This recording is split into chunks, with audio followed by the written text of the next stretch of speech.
Habang nasa school ang aking mga anak ay umalis ako upang magtrabaho sa ibang bansa bilang kasambahay at matustusan ang kanilang pag-aaral at iba pang pangangailangan. Subalit mapang-abuso ang aking naging amo. Sinabi nila na hayop ako at walang utak. Walang maayos na pagkain kundi kanilang tira-tira. At walang maayos na kwarto para matulugan. Noong 2017, isinama nila ako sa London bilang kanilang katulong kasama ang kanilang 8 anak. Naging mas mahirap ang aking trabaho. Minaltrato ako ng amo kong babae. Nahumantong sa pananakit na pisikal, sinampal niya ako. Sinipa sa tiyan hanggang sa matumba sa sahig. Sa black bin bag na ito, naglagay ako ng ilang pirasong damit. At isang umaga habang sila'y natutulog pa, nagkunwari ako na magtatapon ng basura pero ang totoo, tumakas ako sa kanila. At natagpuan ko ang Kanlungan Charity. At nagturo sa akin ng mga karapatan bilang tao. At unti-unti bumalik ang aking self-confidence. Naging aktibong member ng charity. Dumalo sa mga workshops and trainings para ma-improve ang sarili.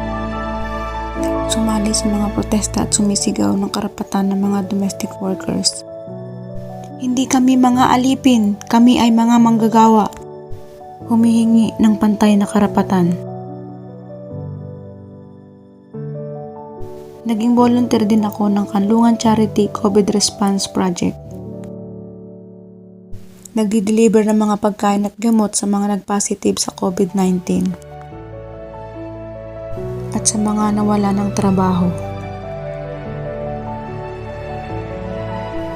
Aktibong member din ako ng All Saints Church sa Battersea. Subalit sa kabila ng pagiging abala, namimiss ko pa rin ang aking asawa, mga anak at ang aking apo. Buti na lang, mayroon akong mga kaibigan. Kahit papaano, nababawasan ang aking pangungulila sa aking pamilya sa Pilipinas. Mapalad din ako sa pagkaroon ng Sewa family. At ang aking community sa simbahan na itinuturing kong pangalawang pamilya dito sa London habang ako ay hindi pa makabalik ng Pilipinas.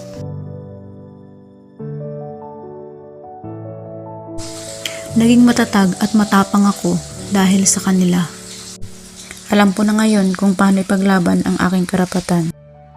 Ako ay tatayo para sa karapatan ng mga kababaihan, domestic workers at iba pang mga inaabuso.